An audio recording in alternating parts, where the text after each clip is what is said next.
வணக்கம், welcome to foods of India. இன்றைக்கி நம்ம தேங்காய் பால் வச்சு நல்ல டேஸ்ட்டான பால் கொழுக்கட்டை எப்படி ரெடி பண்ணுறதுன்னு தான் இந்த வீடியோவில் பார்க்க போகிறோம். ஏற்கனவே நம்ம சேனலில் பாசிப்பருப்பு வச்சு செட்டிநாடு ஸ்டைலில் பால் கொழுக்கட்டை வீடியோ அப்லோட் பண்ணியிருக்கோம். அந்த வீடியோட லிங்க் வந்து கீழே டிஸ்கிரிப்ஷனில் இருக்குது. இந்த பால் கொழுக்கட்டைக்கு நம்ம பருப்பெல்லாம் போட்டு வேக விட போகிறது கிடையாது. வெறும் தேங்காய் பாலில் தான் அந்த கொழுக்கட்டை ரெடி பண்ண போகிறோம். ரெண்டுமே ரெண்டு டிஃப்ரெண்ட்டான டேஸ்ட்டில் இருக்கும். வாங்க நல்ல டேஸ்ட்டான தேங்காய் பால் கொழுக்கட்டை எப்படி ரெடி பண்ணுறதுன்னு இப்போ நம்ம பார்க்கலாம். இந்த கொழுக்கட்டை ரெடி பண்ணுறதுக்கு அரை கப் இடியப்ப மாவு அல்லது பச்சரிசி மாவு எடுத்துக்கலாம். இடியப்ப மாவு எப்படி ரெடி பண்ணுறதுங்கிற வீடியோட லிங்க்கும் கீழே டிஸ்கிரிப்ஷனில் இருக்குது. இப்போ இதுக்கு 2 சிட்டிகை அளவு உப்பு போட்டுக்கலாம். 1/4 டீஸ்பூன் அளவுக்கு நெய் போட்டுப்போம். இந்த நெய் சேர்த்தோம்னா தான் அந்த கொழுக்கட்டை வந்து நல்லா சாஃப்டாக இருக்கும்.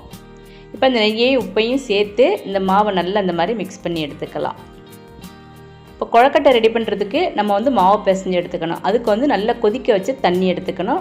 நான் வந்து அரை கப் மாவுக்கு 1 கப் தண்ணி எடுத்து நல்லா கொதிக்க வச்சுருக்கேன். இப்போ அந்த தண்ணியை வந்து சூட்டோடு இந்த மாவில் ஊற்றி நல்லா பிசைஞ்சு எடுத்துக்கணும். எப்போவுமே தண்ணி வந்து மொத்தமாக ஊற்றிடக்கூடாது. கொஞ்சம் கொஞ்சமாக ஊற்றி நம்ம வந்து கொழுக்கட்டைக்கு மாவு பிசைஞ்சு எடுத்துக்கணும். ஏன்னா ஒவ்வொரு மாவோட தன்மையை, அரிசியோட தன்மையை பொறுத்து அந்த தண்ணி உறிஞ்சிறது வந்து டிஃபர் ஆகும்.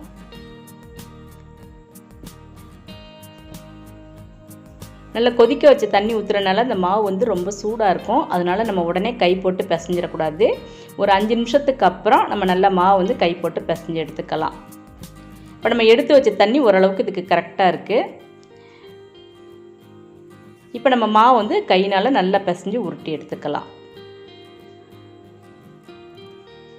நம்மளுக்கு மாவு ரொம்ப கெட்டியாக இருக்க மாதிரி தோணுச்சுன்னா மீத இருக்க தண்ணியை நம்ம ஊற்றிக்கலாம். எனக்கு இது வந்து கரெக்டாக இருக்குது.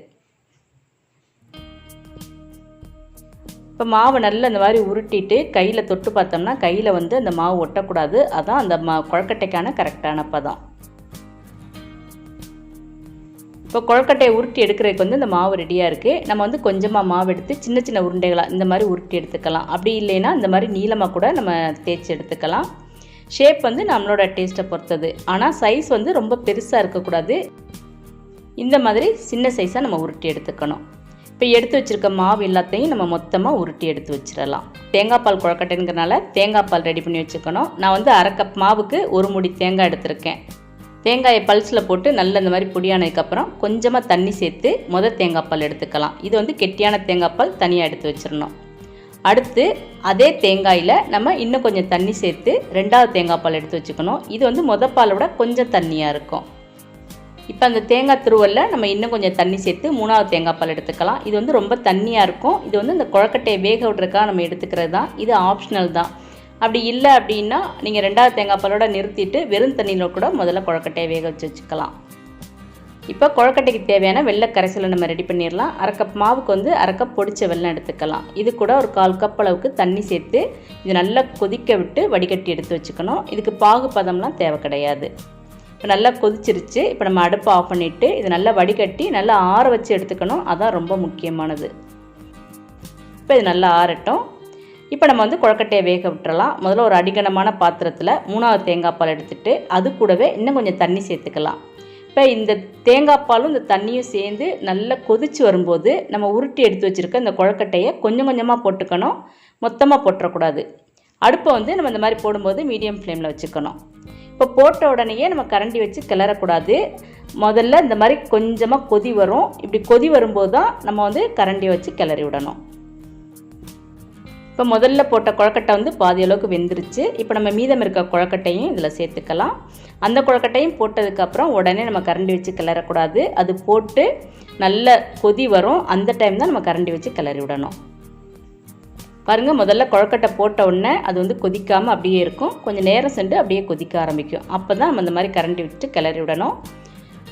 ஒரு சில பேருக்கு பால் கொழுக்கட்டை வந்து ரொம்ப திக்காக இருக்கணும். ஒரு சில பேருக்கு பால் கொழுக்கட்டை கொஞ்சம் தண்ணியாக இருக்க மாதிரி இருக்கணும். அந்த மாதிரி கொழுக்கட்டை ரொம்ப திக்காக வேணும் அப்படின்னா நம்ம தேங்காய் பால் அரைக்கிறதுக்கு எடுத்துக்கிற தண்ணி அளவு வந்து நம்ம குறைச்சி எடுத்து வச்சுக்கணும். இப்போ இந்த கொழுக்கட்டை செக் பண்ணி பார்க்கலாம். நல்லா வெந்து சாஃப்டாக இருக்குது. இந்த டைம் வந்து நம்ம எடுத்து வச்சுருக்க 2வது தேங்காய் பாலை இதில் சேர்த்துக்கலாம்.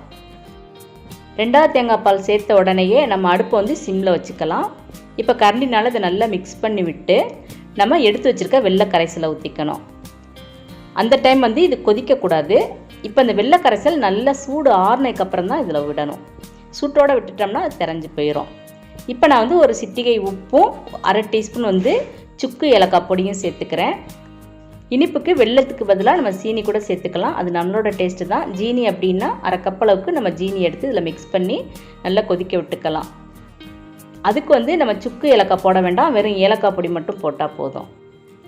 வெல்லத்தை ஏற்கனவே நம்ம தண்ணியில் நல்லா கொதிக்க வச்சதுனால இதில் ஊற்றி ரொம்ப நேரம் கொதிக்க விட தேவை கிடையாது. இப்போ நம்ம அடுப்பை வந்து ஆஃப் பண்ணிவிட்டு எடுத்து வச்சுருக்க முதல் தேங்காய் பால் இதில் சேர்த்துக்கணும். அவ்வளோதான். இப்போ நம்மளோட டேஸ்டியான தேங்காய் பால் கொழுக்கட்டை வந்து இப்போ ரெடி ஆயிடுச்சு. இந்த பால் கொழுக்கட்டை இன்னும் நல்ல திக்காக வேணும் அப்படின்னா நம்ம 2வது தேங்காய் பால் சேர்க்கும் போதே 1 டேபிள் ஸ்பூன் அளவுக்கு அரிசி மாவு தண்ணியில் கரைச்சும் இதில் சேர்த்துக்கலாம். அதுவும் நல்லா திக்காக இருக்கும். இதே பால் கொழுக்கட்டையை நம்ம தேங்காய் பால் இல்லாமல் வழக்கமான பால் பாக்கெட்டில் கூட ரெடி பண்ணலாம். அதுக்கு வந்து 1 லிட்டர் பால் தேவைப்படும்.